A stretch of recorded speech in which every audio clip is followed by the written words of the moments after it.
For the first time ever, the World Trade Organization has a binding agreement to stop harmful subsidies that drive overfishing.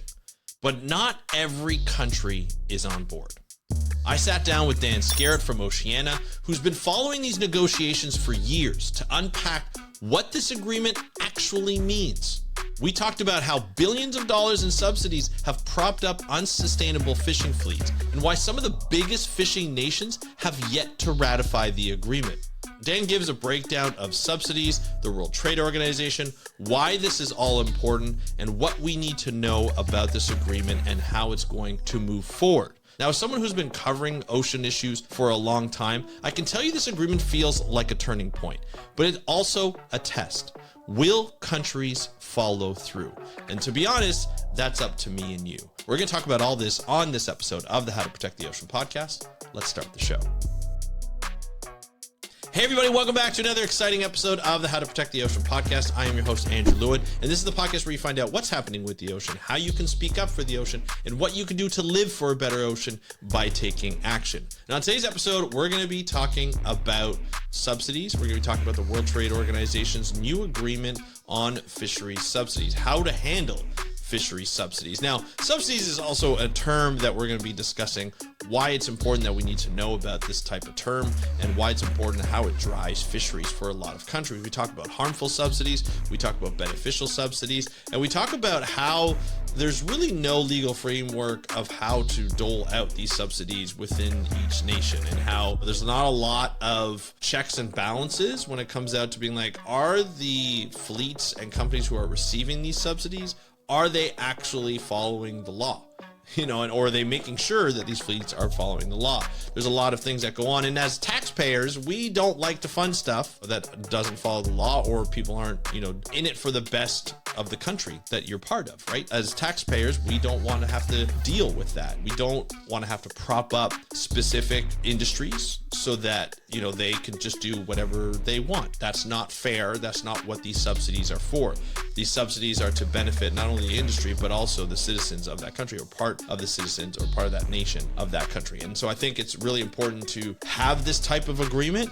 But when you have this type of agreement, as Dan mentions, there's a lot of context within that. There's a lot of legal frameworks and legal words and phrases that are very difficult to understand. Spoiler alert, there are loopholes, and Dan and I discuss that, and we try to look at how to move forward with this agreement and what it looks like and the impact we think it will have. So without further ado, here's Dan Skeritt talking about the World Trade Organization agreement on fisheries subsidies. Enjoy the interview, and I will talk to you after. Hey Dan, welcome back to the How to Protect the Ocean podcast. Are you ready to talk about the WTO subsidy agreement? Hi, Andrew. Yeah, really happy to be back. Always ready to talk about subsidies. Yeah. All right. This is great. This is something that it came to be because you contacted me. You're like, Andrew, I'm not sure if you've heard, but there's a really great agreement that's coming out. This was last week when you contacted me, and I was like, okay, let's do this. We need to get this out. We're going to be talking about fisheries subsidies and sort of the agreement that the WTO has come out and said, hey, you know what? We need to establish some rules here of who gets subsidies, who doesn't, and what countries can do when they give out subsidies, and what rules they have to abide by, or they should abide by, based on a lot of expertise over the years and what we've learned over the years about global fishing and even fishing within our own countries. I just want to premise this. This is a great first step, and we're going to celebrate that here. But this is the first step in a long battle towards getting, subsidies handled properly, especially when it comes to illegal activities and illegal fishing and everything that goes around with overfishing. So Dan is super happy for you to be here to help us break it all down and just really get to sort of all the information that's given out in this agreement. So we really appreciate you being here. Before we get into all of that, though, Dan, why don't you just remind the audience here of who you are and what you do? Yeah, sure. I'm Daniel Skeritt. I'm a senior manager in Oceana's Science and Strategy group. We're kind of a bit like the research and development team in Oceana. So we support all our various country offices, but also do a bit of, novel research. My particular area of research is on international fisheries, so that's why I study things like fisheries subsidies, as we're going to talk about today. Yeah, and it's going to be amazing because when we talk about what you are on here to talk about and what your expertise is in, it is a broad field. That you could go into a lot. We were just talking before we record about technology and how to monitor better overfishing and to understand it and to act on it and so forth. And then there's also like the policy aspect of everything and how to get countries on board to an agreement and to ratify these types of agreements that we're going to talk about today, to put action into place. Because we can talk about it, we can do a lot of research on it, and we can identify the problems, but until governments start to enact these types of agreements and make sure that they put it in their own legal context, nothing is going to get done. And the more countries we get to ratify this agreement and agree to this agreement, then it's going to be amazing. So let's get started here. Why don't we just break down, who the WTO is, why it's important that they come up with this agreement, and how this whole agreement came to be. Yeah, I'll try and give kind of a brief history of that. So the Go WTO, into a lot of detail. We've got hours. We've got. Yeah, and just to caveat that I'm not a trade kind of expert. Right. My background, as we talked about last time, is in fisheries. I then studied fisheries economics for quite a while, so I've been working on subsidies for almost 10 years, which in the world of fisheries subsidies is I'm very much a newcomer to it. So I come from a kind of economics background, but not a trade expert. But the World Trade Organization was established, so it's based in Geneva in Switzerland, and it was essentially established to try and organize trade, global trade, so to try and usually to break down barriers to ensure like more free trade. So any kind of barrier like tariffs and things like that, which obviously have been in the news a lot at the moment, they're kind of the governing body of that try and help facilitate easier trade around the world in order to reduce poverty, I guess, or to improve, GDP in various countries, to connect the world. So, if there's a trade dispute, that will go to the WTO. So that's their background. Fisheries subsidies for the WTO is quite an interesting topic, because at the heart of it, although it's around trade, it's around unequal competition or the kind of the distortion of markets that fisheries subsidies can have. This agreement at its heart has sustainability, environmental sustainability, and so this is the first time the WTO have really brought together an agreement that kind of focuses on environmental sustainability. So it's quite a new thing for them. I say new. They started these negotiations in 2001 at their fourth ever ministerial conference in Doha in Qatar, and they agreed the text of the agreement in 2022 in Geneva at their 12th ministerial conference. So 21 years of talking and negotiation to agree to the text of this first part, this Fish 1. And then another 3 years after that for countries to kind of take that text away, to ratify it into their own law, and for it to have come into force, just last week. So, please feel free to ask any more questions. That's kind of a brief overview of who the WTO are and what they do. Well, I just wanted to, one thing that I'm always interested in as a marine biologist myself, and you have the very similar background. Obviously, you have a PhD. You've been studying fisheries for quite some time. I was always growing up in this industry. I was in this field. I was always of the matter of, it's interesting how certain organizations like the WTO, like the World Trade Organization, even CITES, which is all about trade, have such a huge impact on what is traded and like fisheries traded and where the money goes, and as well like with CITES, like what items cannot be brought past a specific border and so forth. And I find it interesting when we discuss this type of work, that fisheries itself, like when you look at doing the fisheries models and looking at, okay, we have fisheries models, we know what we can catch, we know how much we can't catch, we're setting the quota here.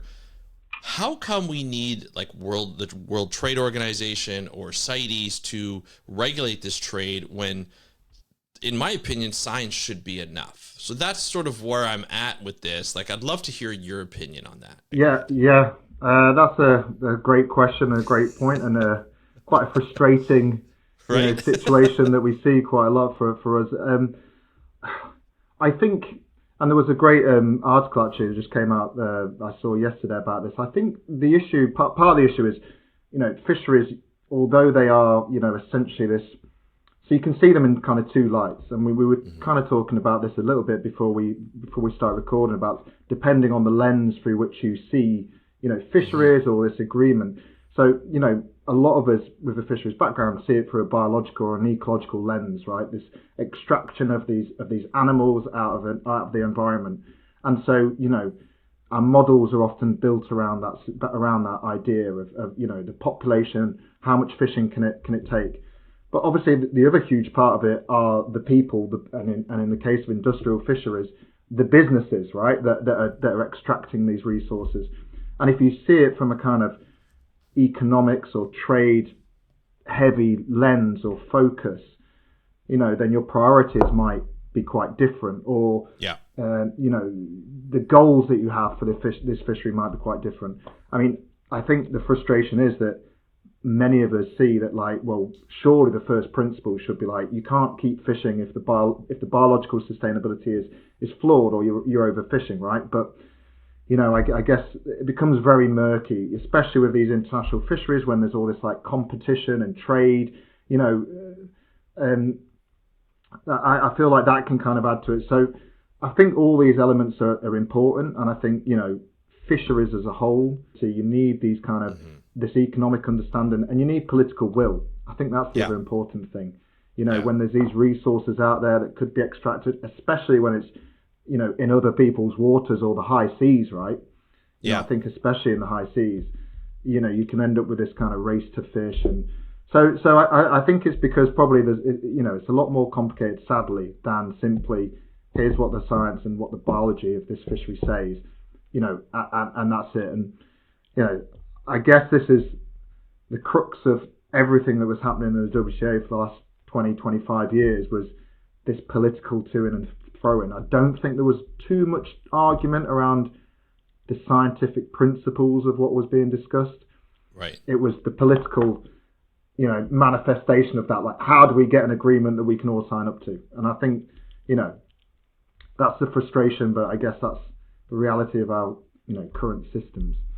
Yeah, no, 100%. I totally agree. And I wanted to kind of put that out into the podcast sphere because I think it's something that a lot of people look at as a scientist, but also just from the outside in. It'd be like, well, hold on. Why do we need all these different measures and all these different tools? They are very important tools when we look at fisheries management on a global scale. And so I'm glad we're able to distinguish that. But that's something that's always been kind of like, well, why isn't the science just enough? So I mean, it's the same with climate change science, right? That's probably an even better example where there's even less uncertainty. Fish stock assessments, we're pretty good at it, especially when we have a lot of data, but there's always uncertainty. There's always you're trying to hit this single point that we've kind of come up with of maximum sustainable yield.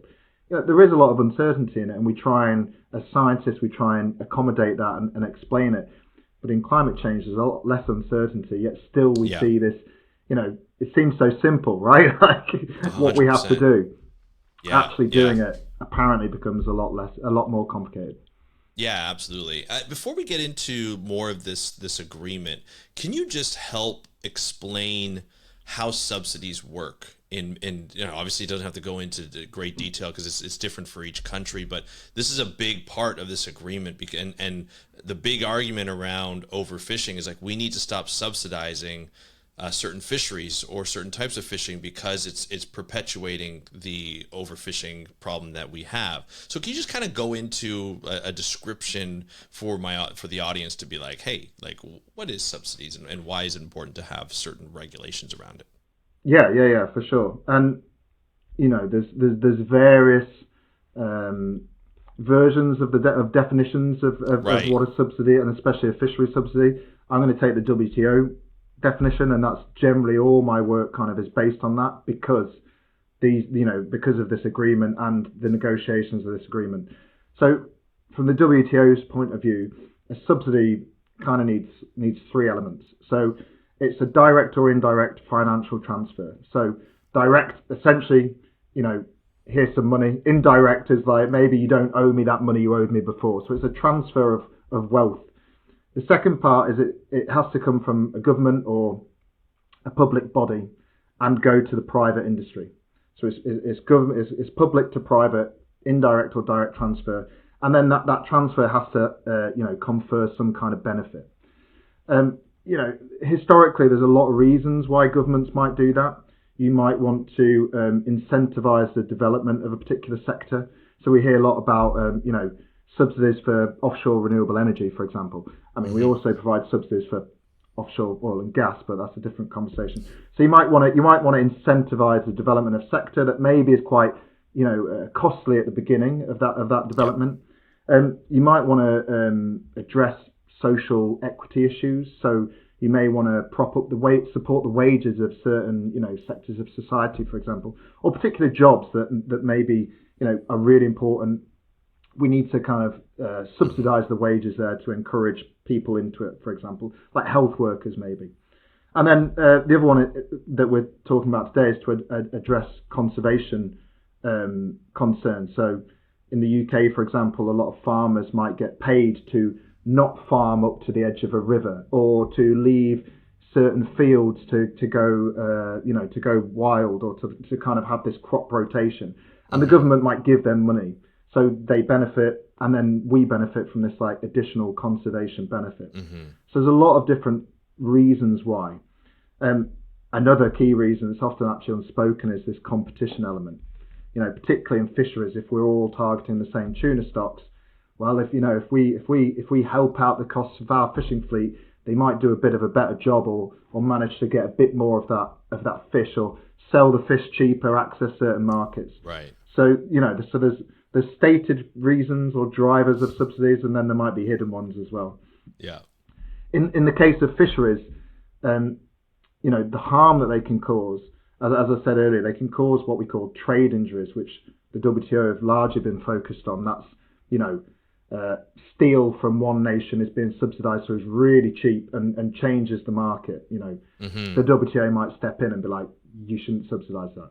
So you can get these trade injuries, but in fisheries, we get what we call this capacity enhancing effect. And that's the ones that we kind of call harmful fisheries subsidies. And what that is it's basically that subsidy the government give is lowering the cost of fishing, and or increasing their profits. But let's say lowering the cost of fishing. By doing that, what we end up with is it results in overcapacity. So each fishing vessel, or the fleet as a whole, essentially gets too big for what the fish stock can handle. So, like really simply, you have too many boats chasing too few fish, right? And instead of like in what you might call the free market, situation, some of those vessels might drop out or go bust because there's not enough fish. I can't make profit. I have to leave. But if you start reducing the cost of fishing, or reducing the cost of fuel, for example, you kind of maintain this fishing fleet at a scale, at a size that wouldn't actually exist based on either the size of the stock or the economics of the fishery. So we kind of artificially hold these fleets, at a size that we wouldn't really see without the subsidies. And that's overcapacity. And when you have overcapacity, it tends to lead to overfishing. Yes, you can have really strict rules in there that prevent that, but the science kind of shows that doesn't always happen, as we talked about just a minute ago, right? You can have these stock assessments say only take X tons, but it's even harder when you've got boats and a lot of a huge inflated industry on this particular fishery, maybe saying like we need more tons because otherwise we're not going to be able to pay all these hundreds of thousands of workers potentially. Yeah. So that's kind of the issue we have here. It's this economic tool that actually then ends up having an ecological impact by creating a bloated fishing industry. With subsidies, have you seen models where there's alternative to subsidies, or alternative to subsidies proposed that might work better or have worked better in the past? Yeah, I mean, so generally we have these kind of three categories of fisheries subsidies. So I talked there a lot about these harmful capacity enhancing subsidies, but we also have beneficial subsidies. That's a bit like the example I gave you of the farmer who might be getting paid to leave some, not farm right up to the edge of a river to ensure the river stays healthier. That's a beneficial subsidy. We have that in fisheries too. that might be to pay fishers not to fish in a particular area, or to use to help fund the replacement of certain gear that they have to a more environmentally friendly gear. And then we have these ones we call ambiguous, which is like, we don't really know what affects it. It might depend who you give it to or how you apply it. So they're kind of a grey area. But Right. let's think we have these harmful and we have these beneficial. A lot of the times when I'm advocating for removing harmful subsidies, and this is a point I try and really emphasise, especially to my industry colleagues, is I'm not saying stop funding fishing. Don't invest in fisheries. I want to see money being spent on fisheries. I think it's vital. I'd like to see more money spent on it. I just don't want to see it spent in a way that incentivises overcapacity and leads to overfishing. Like, let's find beneficial ways that we can invest in our fishing fleets to try and make them more efficient without adding to capacity, or to help like boost the amount of fish available, or lower the impact it has on the rest of the ecosystem. So a lot of this, what we hope this agreement might achieve is a reduction in harmful subsidies, but really we want to see that then spent elsewhere in a beneficial format.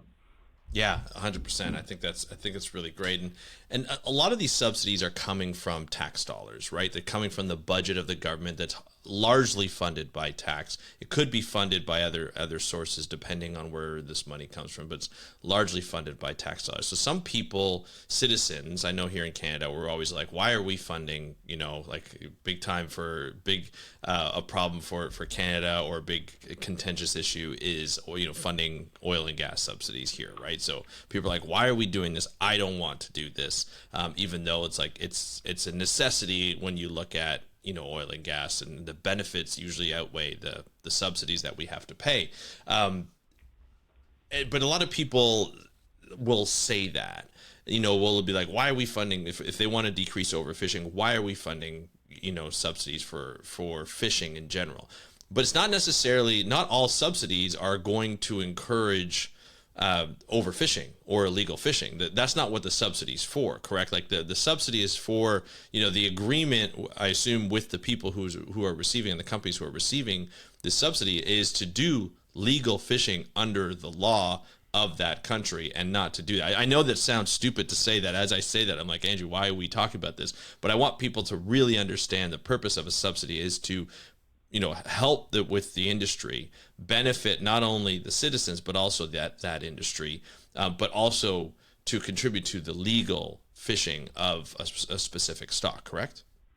Yeah. I mean, I don't think that many subsidies are dished out with that kind of, with environmental destruction in mind. And also, a lot of the kind of the drivers of maybe providing these subsidies, again, as you say, it's not to encourage illegal fishing or overfishing. In many cases, these governments are probably trying to support a lot of jobs that may be, in the balance. A lot of these jobs, they're not, you can't predict year on year, how secure they are, because they're based on weather and the biology of the fishery. So, I think some of the subsidies are provided with intentions like that.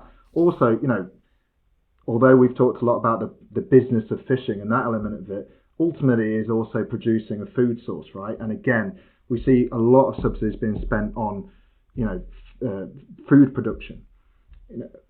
A big argument around that is food security.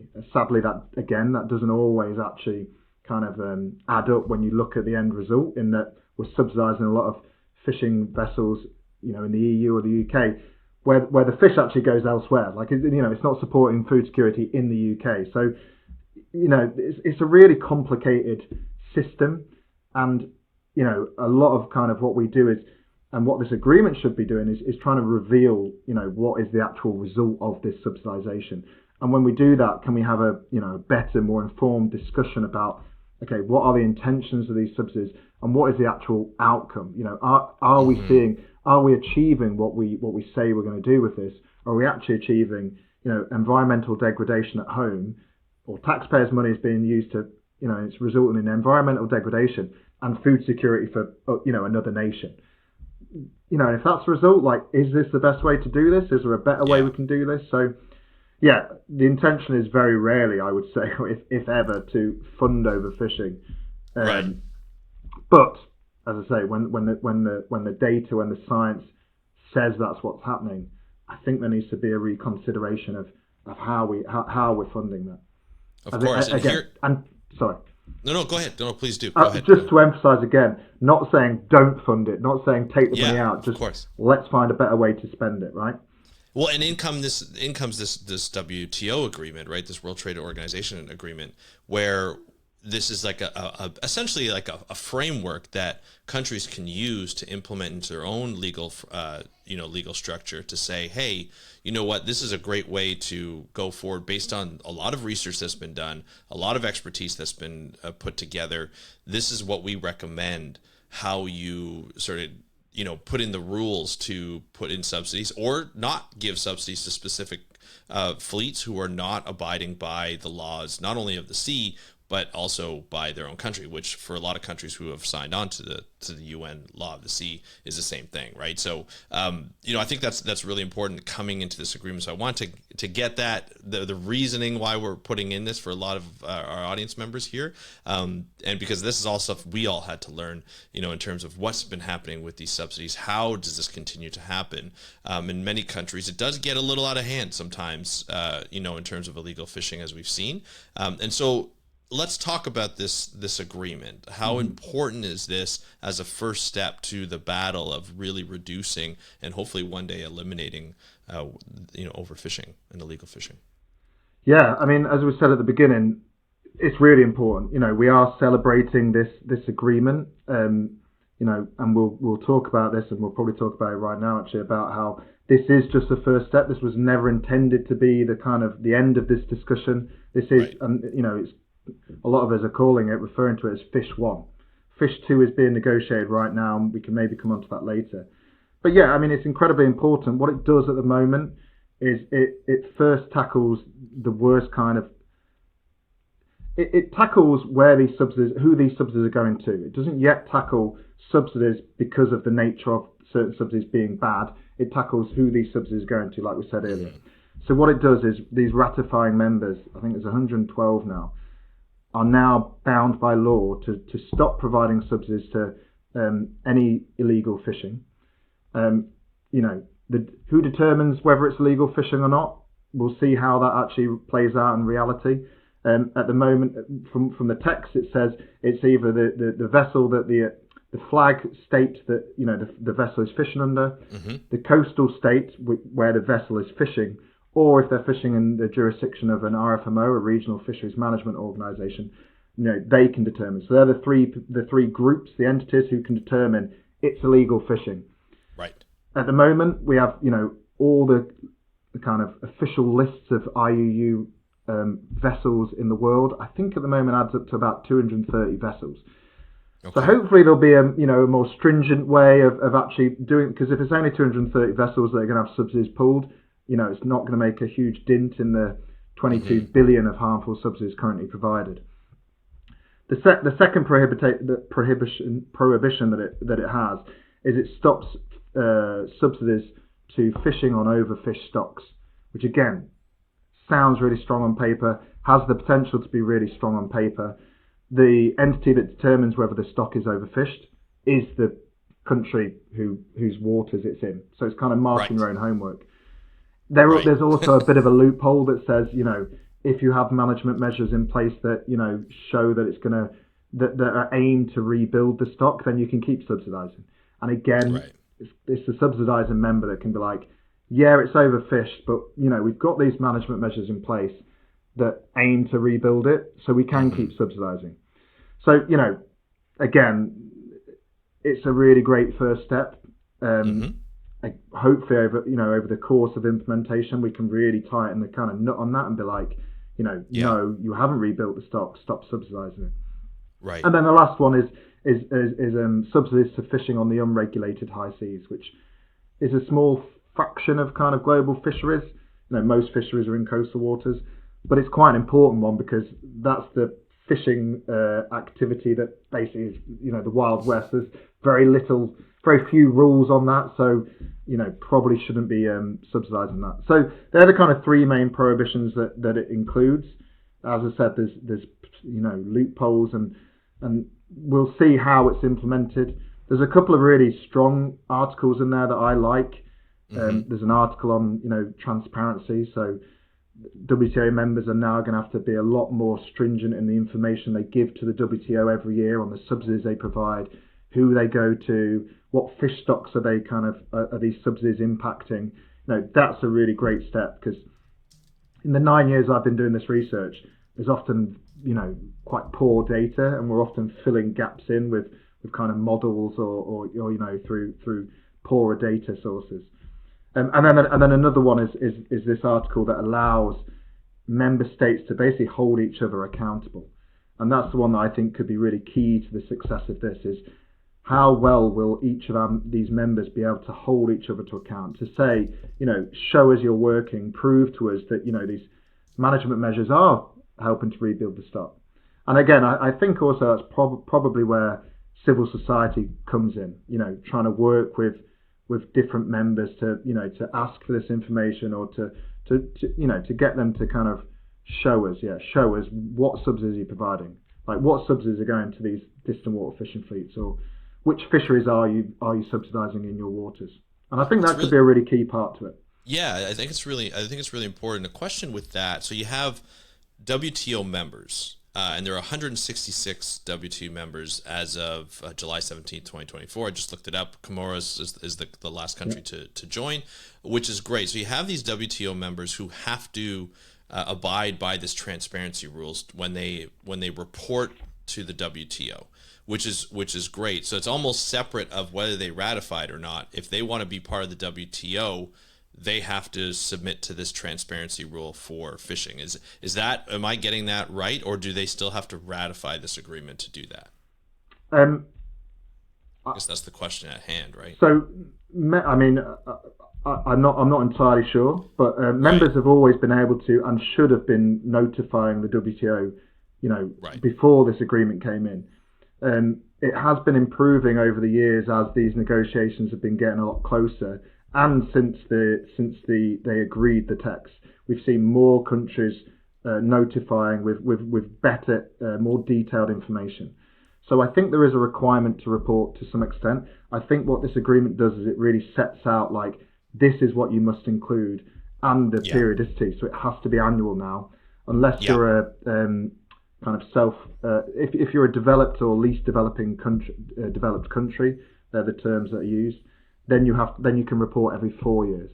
So there are parts of this agreement again that try and what they call special and differential treatment, and that either allows like a lower threshold or longer time periods for developed and least developed countries to adhere to the rules, which is a good thing.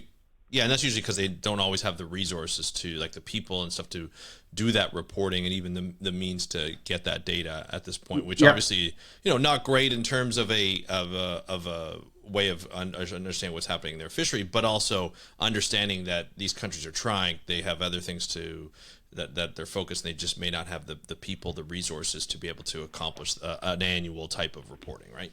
It's true to that as well. The other thing is it really helps to, this is part of the goal, is to ensure that the biggest subsidizers, those with the broadest shoulders burden the most, have the biggest burden from this agreement.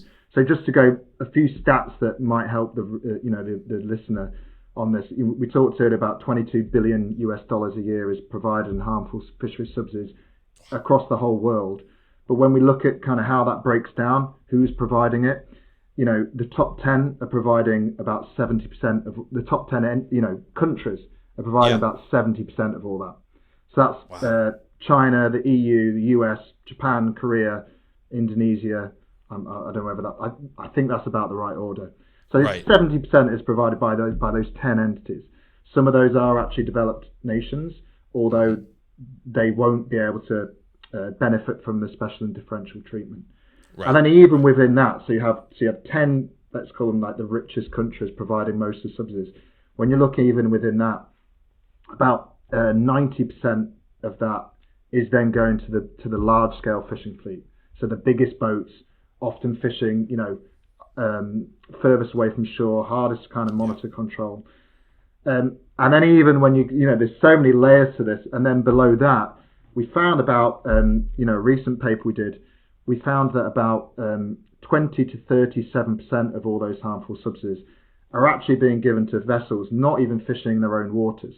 So it's often the EU or China, for example, will be subsidising vessels that are fishing elsewhere, generally in Africa or Oceania. So there's a real inequality kind of baked into how subsidies, who provides them and who they provide them to, if that makes sense. So, so part of this special and differential treatment is also because, as we just said there, 10 countries account for, 70% of all of it. So it's kind of to put the emphasis on like who this agreement should really be targeting, and it's the biggest subsidizers. That's not to say that harm can't be done, by spending less money. It's just that, when you look at it on a global scale, which as the WTO, is interesting, kind of global trade and systems. That's how it's done. And I think this is really important when we talk about this type of work and what it seems to bring in terms of like countries really want to be part of this WTO. Like it's a very important aspect to their pride to be part of a global sort of agreement, a global organization, to say, hey, we're participating in all these things. That's something that I've realized when it comes to policy and to these being part of these large organizations or these large agreements is it's a prideful thing. We're a part of this. We're part of the Paris Agreement. We're part of the WTO, and we're abiding by the rules of these organizing bodies to say, hey, let's do this thing.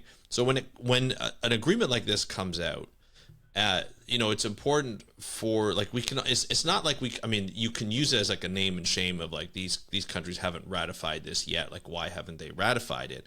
But it's like you can say, hey, look, like if you want to really be a part of this WTO, incorporating this agreement into your laws not only benefits your fishery, but also benefits like for the long-term aspect of your fishery. So I think that's a really good point to hammer home that I want to get across is because of this, countries have a little bit more incentive to be a part of this agreement, especially some of the top 10 that you mentioned just earlier that are providing the most harmful subsidies, the most amount of harmful subsidies.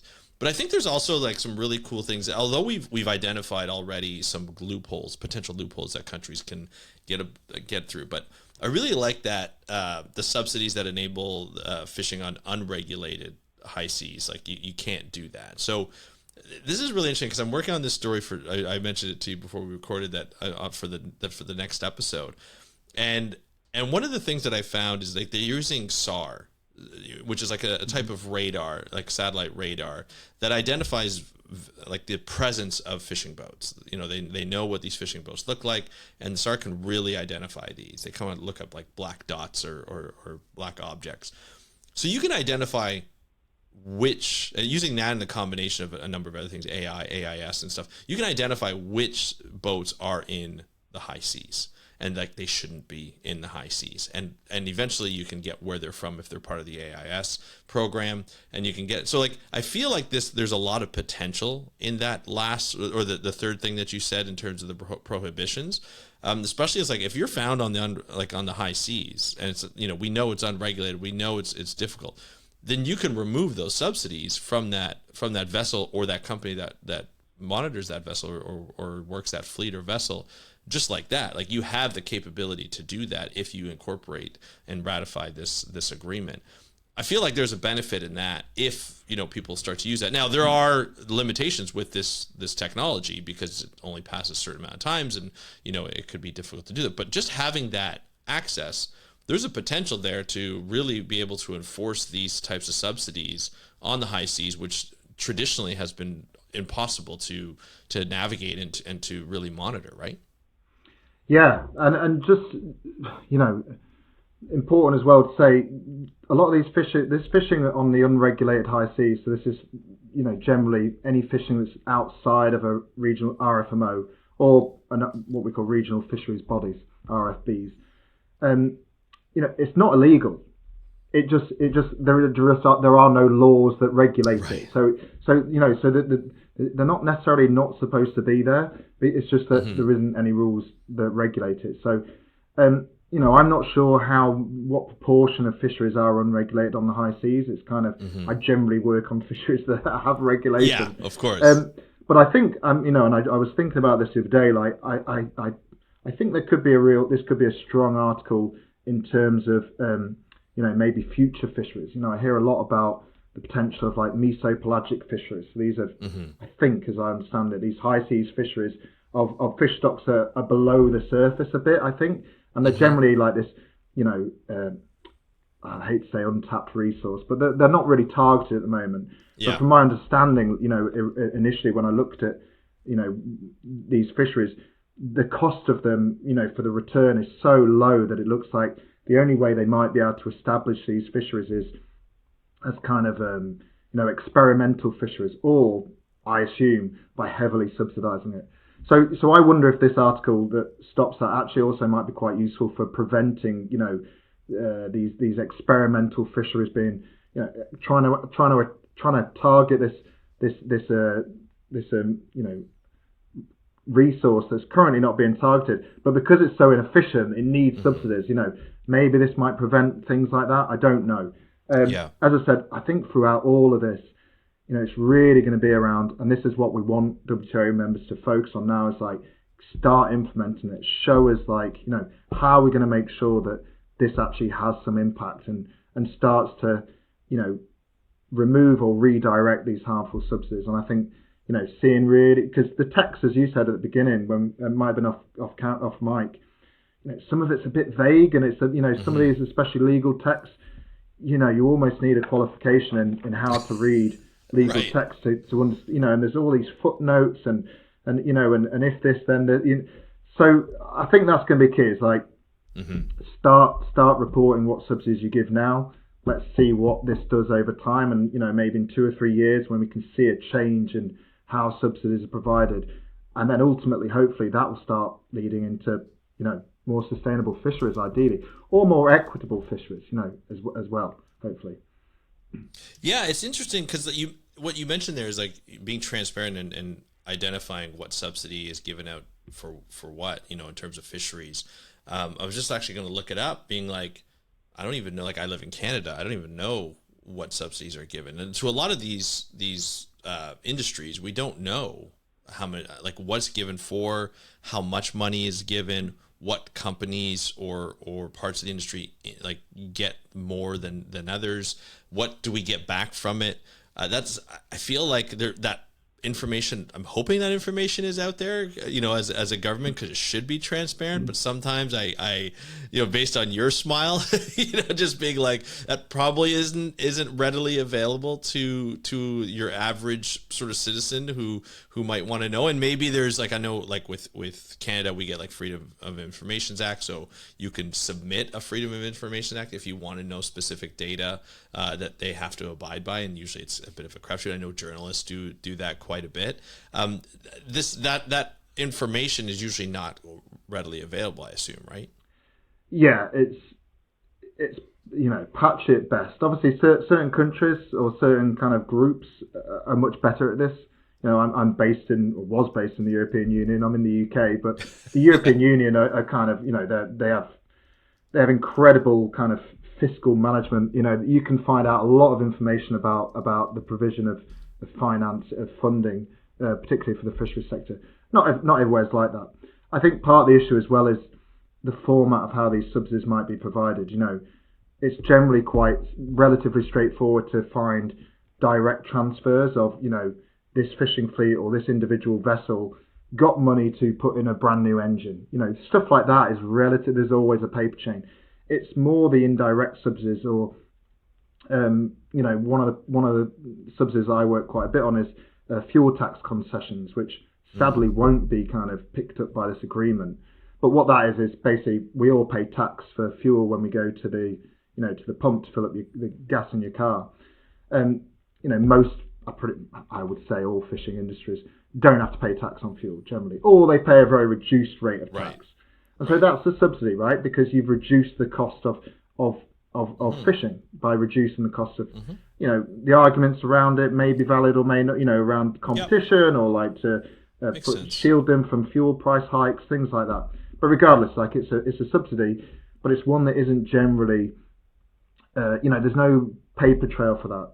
And actually, we've worked with governments before where we've modelled what is the cost of that, and they then used our modelled estimate as like, cool, this is the fuel tax concession that we provide, because they just haven't, they haven't done the working out of how much fuel is used by the industry every year, what's the reduction in cost per litre, and things like that. So hopefully, we'll see with this transparency article what information the governments do have, like, and what they don't, because not all subsidies are born equal, as it were. No, exactly. And I think it's important to identify that and to understand that. And I think it's great. You being coming from a science background and working with policies, seeing agreements like this, do you automatically identify, okay, this is where we need to direct our research in the future to help with this agreement? Like, from an Oceana perspective, when you look at this agreement, what are you looking at for in the future of how this will shape the future? Is this going to have, do you think this is going to have I guess the first question is, do you think this is going to have a big impact on the fishing industry worldwide? Just this agreement, not steps later. I think it will, but and we'll get on to those. Caveats, for sure. Yeah, for sure. And I think it will, because this is the first legally binding agreement on fisheries subsidies. Like, we now have rules that say, that even recognise, certain subsidies are bad and we need to stop providing them and redirect them. Like, I think that is a bit of a sea change, and even because that was a debate quite a while ago. Hasn't been for, I don't think, for the last 5-6 years, as they've really been sitting down and trying to negotiate this text. So I think it is going to have a big change. Will this Fish One, from my reading of it, result in a significant reduction in harmful fisheries subsidies next year? Maybe not. And I think because of some of these caveats, some of these loopholes, the fact that it doesn't quite, a third of the world's fish catch is made by countries that haven't yet ratified it. So when you start looking at that and taking out the little bits that aren't quite covered yet, it starts to reduce. But having said that, as we said at the beginning, like, we do celebrate this. I think it is important, and I think it's a really important platform to build off. And as I've said 2 or 3 times now, I think we're going to learn a lot more as this starts getting implemented. I think I potentially see a role for Oceana and other entities is in trying to hold, the governments where we operate accountable, asking for that transparency, looking for the receipts and the evidence of, okay, are you subsidising this overfish stock? If yes, are you going to stop that? Or what's your evidence that the stock is rebuilding? So trying to use this as a tool to kind of say, you're now legally bound. You've ratified this. You negotiated it first, then ratified it. Let's enter this with, kind of honesty and really trying to actually, adhere to the letter, the spirit of the agreement, rather than, maybe trying to find these loopholes. So yeah, I think it is going to have a big impact in that sense, in the sense that, it's the first real tangible step, after 25 years of talking, and, maybe this would happen. We now have something that we can hold up. It's in force, and we now have, as I said, the next thing, 4 years to get the rest of the agreement, to make it, in the WTO's own words, to make it comprehensive. Right. Now, from for ratification, so there's people can sign on that they like the agreement, but then they have to ratify it. That means they have to actually, once they ratify it, that means they're putting in laws in their own, like they're incorporating the components of this that they have to incorporate to fully ratify it and put it in their laws. This is something from an individual perspective. What can people do to help that ratification, to help countries like their own country, to sign on to that ratification? So, for instance, I live in Canada. I want my country to ratify this. as an individual, what can I do to ensure that this country, like my country, ratifies this deal? Yeah, I mean, thankfully Canada, and as a Canadian as well, has ratified it, so that's Yes. good. Oh, But if we great. were in a country, but prior to that, you know, we're members, and there's dozens of members of this coalition called the Stop Funding Overfishing Coalition, and certain colleagues in that have been doing really tireless work on trying to push nations and work with nations and their delegation at the WTO in Geneva to try and get this, even to just get the text agreed, the individual words on it. But part of what they do as well is work with local CSOs, local NGOs to try and, campaign or advocate in those particular countries. So it may not be easy, but I think maybe first step would be check out Stop Funding Overfishing, see who their membership is, if there's members from your country, and trying to see, do they have campaigns on fisheries subsidies or letters that you can sign to get sent to your politicians. And if not, anybody can contact, I hope, in most, countries in the world can contact their politician and say, like, this is an important issue, what is happening? Or like your environmental minister, your fisheries minister, what are we doing about the WTO's subsidies agreement? Right. And as you say, I forget, I can't calculate off the top of my head, but I think we've got 112 ratifications. Did you say 112 out of 166? Yeah. Yeah, so there's a good, 50, what's that, 54? 54. Correctly. Never do maths live. But so there's 54 member states members that haven't yet done it. Some of those will be landlocked countries, whether they ratify it or not, I don't know. And bearing in mind, this only addresses marine fisheries. It doesn't do inland fisheries, in lakes or rivers or aquaculture. Right. So some of those landlocked countries won't be ratifying it, or probably won't. So there's still, and there's some, I think there's 2 out of the top 10 subsidizers still to ratify, and some important players in there. So there's a lot of kind of work still to be done, even on ratification. But I think the focus, especially in those 112 countries, is on implementation. Getting this thing up and running. Yeah, because that takes a while too. Like, it's not just there's the one of ratifying it, but then the country actually has to put it into place, into their legal framework, to say, hey, this is what we're going to be doing, and then they have to actually act on it.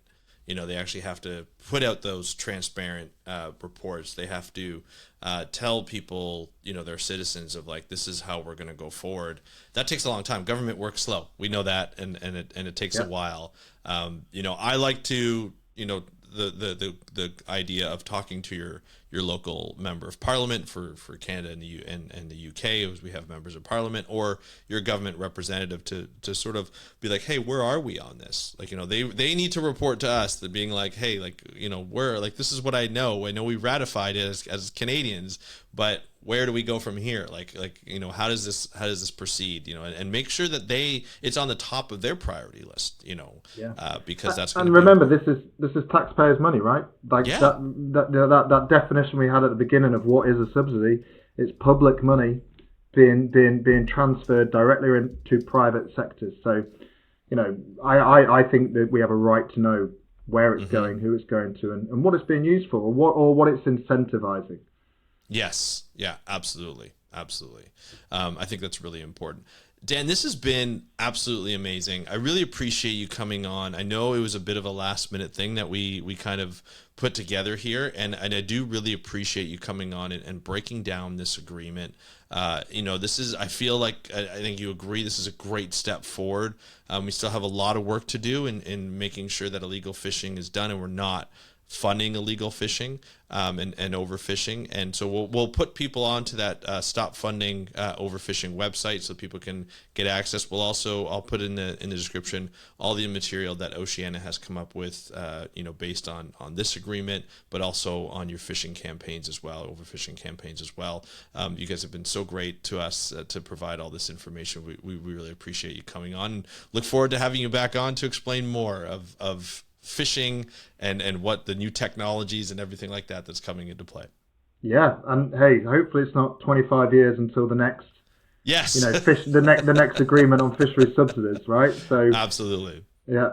Yeah, It's well, been I great. think it'll be nice to see like maybe potential amendments to these ones as we start to learn how countries are reacting or even not reacting to some of these things. And I think like there's the part of, the ratification, the putting into the legal framework, acting on it, but making sure they're acting on it. And that's where I feel like supporting organizations such as Oceana in wherever country you live in and wherever you guys work. I know we have an Oceana Canada here, into supporting those organizations, into working with the government, not just pressuring them, but working with the government to make sure that they're implementing this agreement and parts of the agreement that are part of their legal framework. So I think that's a really important thing as well. And we appreciate Oceana for doing that. So Daniel, thank you so much for coming on. I'd love to have you back on. Yeah. Cheers, Andre. Thank you very much. Thank you. Thank you, Dan, for coming on once again to break down this important agreement. I feel like I said at the beginning, this is a turning point in the way we are looking at how to manage subsidies with fisheries and to ensure that we are not going to subsidize overfishing or illegal, unreported, and unregulated fishing. This is an important aspect to every country, and 112 out of 166 members of the WTO have ratified it, including my own country, Canada, which is great. But there are still some big fishing nations who have not ratified it, and we need them to ratify. The more countries that are a part of this, the better shape it'll be. This is a work in progress, of course, as this agreement has come out, and this has taken a long time to put together, but there still needs to be more stringent rules as we go forward. But we're going to see how this plays out initially. Conservation is done in steps. It's not done all at once. We have not solved overfishing with this agreement, but we are moving in the right direction, and I think that's really important. So I'm very happy that Dan was able to come on. He actually contacted me to say, hey, we need to talk about this on your podcast. You ready? I'm like, yes, absolutely, 100%, let's do it. And so he came out and did that, and I really appreciate him doing that. So that's always great to have Dan and Oceana and the work they do to share this type of information, to break it down for us. We really appreciate Oceana and Dan for doing this. So thank you so much to them for coming on the podcast, and I want to thank you for listening. If you have any questions or comments, let me know in the comments below. If you're watching this on YouTube, if you're watching the audio or listening to the audio version, I should say, I really appreciate you listening to the audio version, because we started with audio. We're going to continue with audio always. And so if you want to get a hold of me, you can do so using Instagram. Just DM me at How to Protect the Ocean. That's at How to Protect the Ocean. Or you can go on the website, go to speakupforblue.com/contact. Fill out the form. It goes right to my personal email. Love to have a chat with you about that. And that's the episode for today. I want to thank you so much for joining me on another exciting episode of the How to Protect the Ocean podcast. I'm your host, Andrew Lewin, from the True North Strong and Free. Have a great day. We'll talk to you next time, and happy conservation.